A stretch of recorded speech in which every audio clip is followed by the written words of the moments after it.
What's going on, everybody? It's Matt Faircloth. So a lot of people talk about LLCs, right? It's one of the most common things that I see talked about on Bigger Pockets and my YouTube page and whatnot is the LLC. And it's like, I own these properties in my name, and I want to move them to an LLC. And should I set up an LLC? And what should I name my LLC? And in what state should I set up my LLC? It's a very, very common topic, and it's something that people make like this complex, but it's actually not the most complex thing in the world, okay? So let's boil it down, and I'll give you guys a step-by-step process to starting up an LLC, and then a brief crash course on what is an LLC, in case you guys want to go there, right?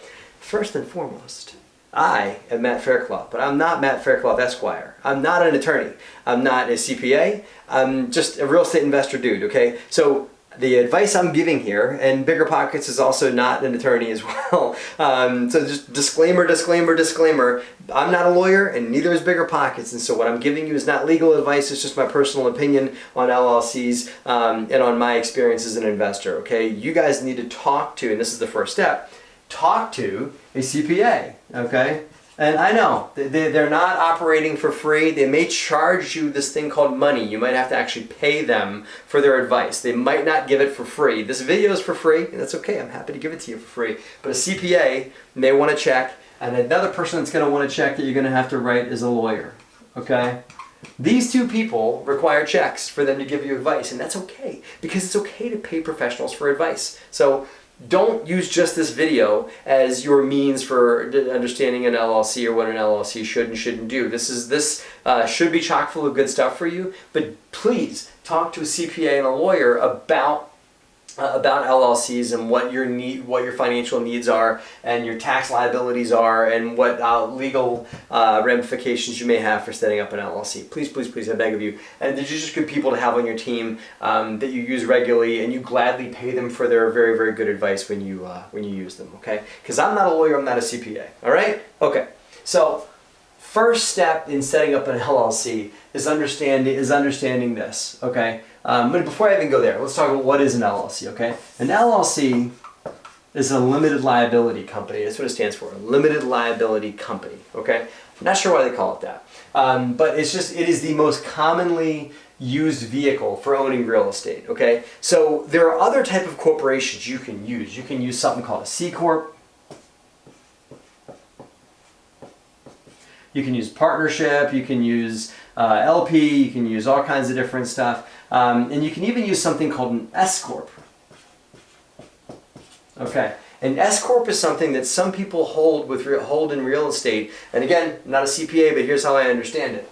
An LLC is something that there is you over here, okay? You're the owner of the LLC, and it could be you and like a bunch of your investors, or it could be just you and your spouse. These are the owners of the LLC, okay?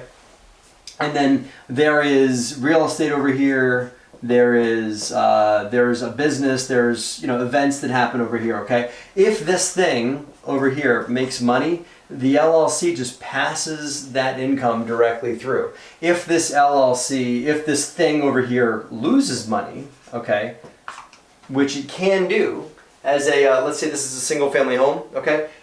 This thing may depreciate in value. You're allowed to claim depreciation. Even though it might have made money in rental income minus expenses, it may have had some passive losses show up because of depreciation, okay? An LLC allows you to pass that loss on to this person as well, even though you didn't have to write a check to the depreciation company and actually pay out of pocket for depreciation. What's great about this, as long as you own the real estate, you can claim a loss through depreciation. Even though you might have made money from the properties, from what the property's up to, you can claim that loss. Okay, the LLCs allow this to pass through, but they shelter from liability. Okay. So the money passes directly through, but if you've got someone over here who's mad at you, I'm drawing an unhappy face, who has a slip and fall, or is upset with something that happened at this property, this LLC makes it more difficult for this person to get a hold of you, okay? And it makes it more difficult for this person to sue you or to have other assets that you may have. So it's an asset protection vehicle. Now I understand, going well beyond the course of this video, that you may have an umbrella over your head that's called insurance. okay, that stops this bad person from getting inside or something like that. Your insurance may kick in or something like that to prevent you. But the LLC is another level of protection. The LLC also allows you to tack on expenses to your business, such as, you know, whatever, like your cell phone bill, your car bill, whatever. If you can prove you're using those things for your business, you can make them business expenses to pull down this earned income a little bit, this income a little bit further from the property. And the LLC can legitimately pick up those expenses if it's really legitimately expenses on your business. So LLCs are great vehicles, and they are also, one last thing about LLCs is the mortgage on this property.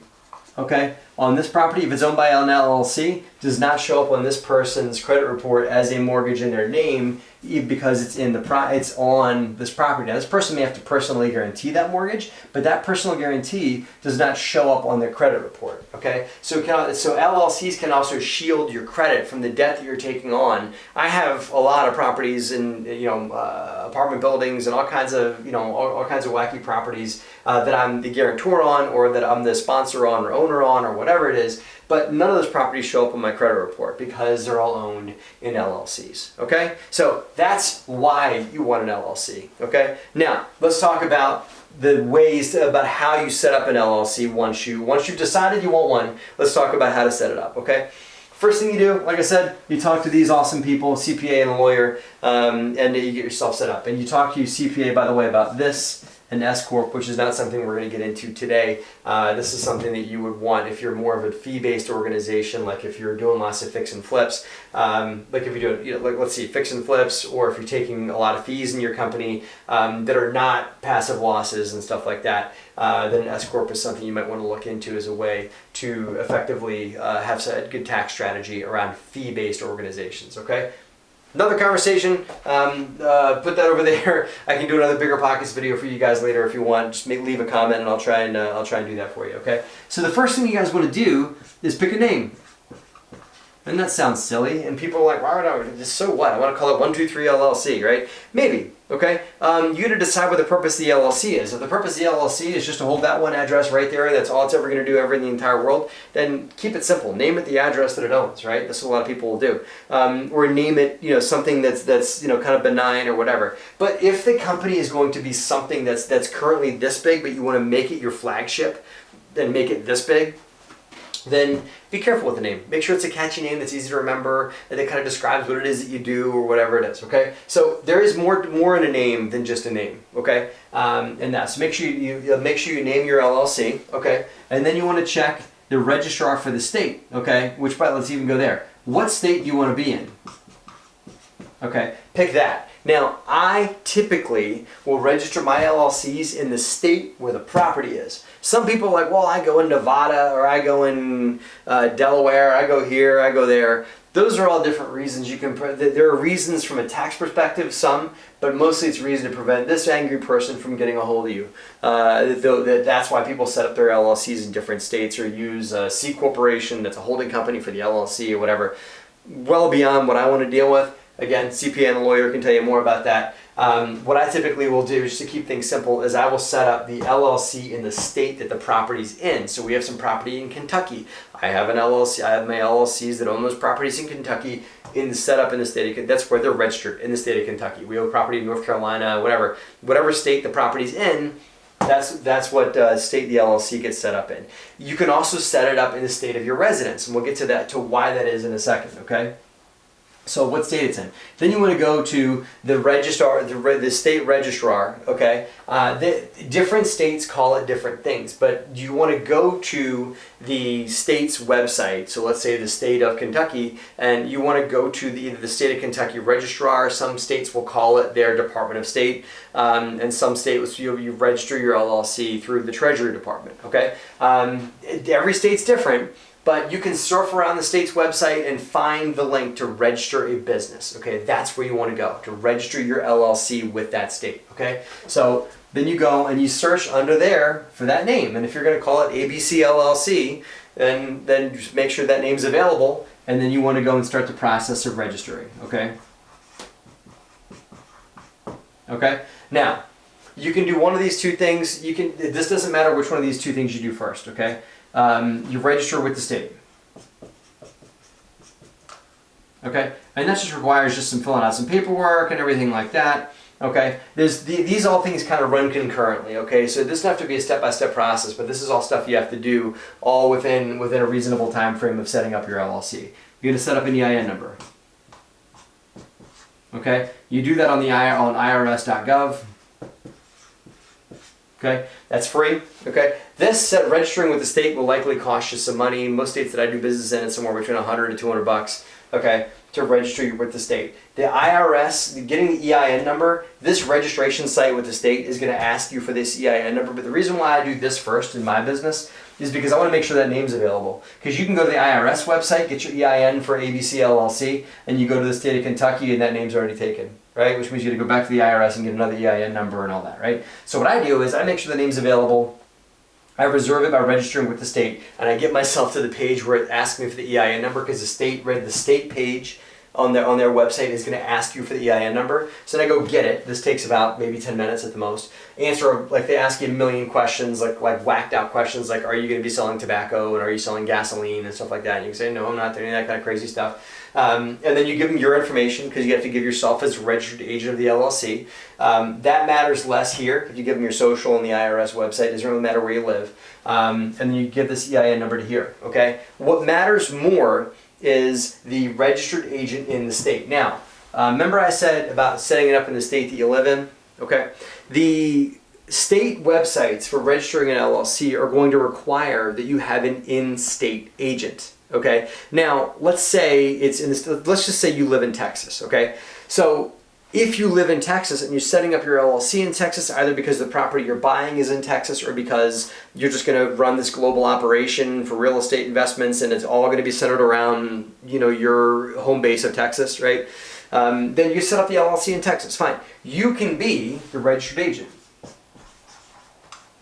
Okay, you can be the agent for that LLC. An agent means that you are the point of contact, and every state that I've ever dealt with requires that there is an in-state agent. Okay, that means someone that lives in the state, that has an address and a residence in the state of that, just has a business address or something in that state. Okay, so if that's not you, you can either ask a lawyer to do it for you, you know, that's in the state that you're in. And there are also registered agent services that'll charge you somewhere between $100 to $200 a year for being a registered agent for you. All they really are doing is just providing you with an address and a warm body that can be responsible for you and speak for you in the state that you're the registered agent in. Okay. Now again, the IRS, you want to use you, because this is what flows back to you on your tax return. For the registered agent, this is something you're going to have to get off of a registered agent site, or a lawyer or somebody to do for you if you're going to be doing it out of state. Okay, or it could be you if you're doing it in state. Make sense? Okay, so that's that. Now, with all this information, you should be able to put, even with your registered in-state agent, with that put here, you should be able to put on the state's website yourself as the managing member, and all those different things, which all flows back to the operating agreement. Okay, there's an operating agreement that manages all these people, right? There's a bunch of people sitting here, and it could be just one people, or it could be a bunch of people, okay? All those people are managed in their roles and percent ownerships and what they're supposed to be doing and what they're not supposed to be doing and what their voting rights are and who can get voted out of their position and who can't get voted out of the position and all that fun stuff all gets defined in this operating agreement, okay? The operating agreement defines somebody called a managing member. Okay, and it could be all the people, it could be just one people, or it could be two people, right? I'm gonna put another people right here, okay? It could be two people, or it could be 9 people, whatever it is, or 1 people, for the managing member of the LLC. Beyond the scope of this video to get into why you would want to have different levels of ownership and how to handle equity splits and stuff like that. Different conversation, yet again, just like the S-Corp thing, put that in the parking lot. That's another conversation we can have, okay? But the managing member is someone who really is making the decisions for the LLC. They're likely authorized to sign on behalf of the LLC. They're likely authorized to guarantee mortgages, and they're the operator. They're really acting as if they are the president, if you will. Although that's not the term, it's just managing member. But they're acting as if they were the representative of this company in all forms and fashions, okay? And again, the operating agreement also goes over descriptions of jobs. It goes over the goals of the company, or should go over that. You should go over when the company is going to be dissolved and all this other kind of stuff, okay? The operating agreement typically does not get filed with the state. This is just a legal document that you need to really formalize the terms of the LLC, okay? And then this is what binds these people together. And if you're going to go buying property, any title company, any lawyer, anybody doing business with this company, with this LLC, is going to want to see a copy of this, just to prove that this managing member is allowed to sign on their behalf and everything like that, okay? So, that's setting up an LLC. Now let's talk about maintaining an LLC. Okay, which by the way, I can't say it enough. I'm not a lawyer, not a CPA, so if I miss something in this process here, make sure you put it in the comments, because I'd love to hear what you have to say. Please leave a comment about something I left out, and it'd be great to talk to you about it. And so forgive me if I left something out, by the way, first of all, but I don't think I did, but if I did, let me know. Maintaining an LLC looks like this, okay? Again, if to continue to register the agent, and if the registered agent address moves, or if who the registered agent is moves to a new place, or if the name changes from one person to another, whatever it may be, if that agent changes for any form or fashion, then that needs to get notified to the state. Okay. Likely, you're going to have to send a registration certificate, or send in New Jersey, where we first got started. New Jersey requires you to send in your annual report. Your annual report simply just says, well, the agent is this person, there's still this many people in the company, we're still registered we're still doing business at this address, we're still XYZ, and you got to pay them $50. To me, I kind of joke that it's just a reason for them to get $50 out of you per year in New Jersey. You gotta love the state. And other states do require annual reporting or annual obligations. Okay. Annual stuff. Let's just put annual stuff. Okay, and sometimes that means money. Okay, so that's minutes, whatever it is. Now, definite annual stuff you're going to have to do in the state and with the IRS is to pay taxes. Oh no, well, you have to pay the IRS taxes. That's why you need that handy dandy EIN number, and you're going to have to pay taxes to the state that you're registered in. Okay, now. The reason why this gets a little into CPA-ish kind of stuff, but if your property is located in Kentucky and your business is located somewhere else, or if the money has to flow from Kentucky into other states, you might be required to pay tax returns in multiple states. Like if your LLC is registered in New Jersey and your property is in Kentucky, then you may end up having to pay income tax in the state of Kentucky and in the state of New Jersey, in the state you're registered in and where the property is. That is why, right there, why I register my properties in the state that they're in, because I don't want to pay taxes twice, right? And so that right there is because the state of registration will likely require taxes, and the state of the property's location will likely require taxes as well. So that's why I do it in the state the property's in. Do it the way y'all want to do it. Some of you guys might know all these, fancy schmancy ways to hide and do Delaware and Nevada and Wyoming LLCs and all that kind of stuff. I'm not in tune with all those things. I just try and keep it simple. But that's why I do what I do, is because of paying state tax in the state of registration. Okay. So, and by the way, that's why you have to register with the EIN number, so the IRS can run you down and charge you, and then you're going to have to pay income tax based on that EIN number, okay? Which, by the way, this EIN number is really where it all stems from, okay? Because this EIN number is what allows this LLC to become an entity. It's an entity. And when people say an entity, what they really mean is it's like another person. It's pretty much like it's everything but a warm body, but it can act on behalf of these people, but not be those people. Okay, it can have its own tax ID number. It can have its own, pretty much its own social. It can have its own address and its own assets and its own everything. And you can defer all the liability and all the ownership of assets and all the everything over to this. That's really what the EIN and the state of registration allows you to do, is to transfer liability and expenses and everything over to this thing. Okay, but still keep the income that it makes, but put everything else over here. Got it? Okay. So let's see, the taxes, I said fees already, and you've got to pay some lovely fees per year for maintaining. You probably have to pay your annual registered agent fee. If you're not a registered agent yourself, you got to pay that agent company for pretty much opening up your mail for you and being your point of contact in the state that you're registered in. Okay, so all right, guys, that's it. This is my personal opinion of LLCs and everything like that. Again, talk to a lawyer and a CPA before you guys set one up. But they are great. LLCs, bottom line, are great vehicles for owning real estate for all the different reasons that I went over today. They are made more complicated than they need to be by a lot of people that set them up. But they're necessary evil, so they're not evil. They're just a necessary vehicle for people to use. And so it's highly recommended that you guys consider getting an LLC set up if you want to be in this business long term. An LLC is what you need. So questions, things I left out, all kinds of stuff in the comment bar. Please, please, please fill that out, because I'd love to talk about this kind of stuff. And I don't mind being pointed out wrong or being pointed out that I left something out of here. So please feel free to call me out too. Thanks for watching, guys. Have a great and profitable week.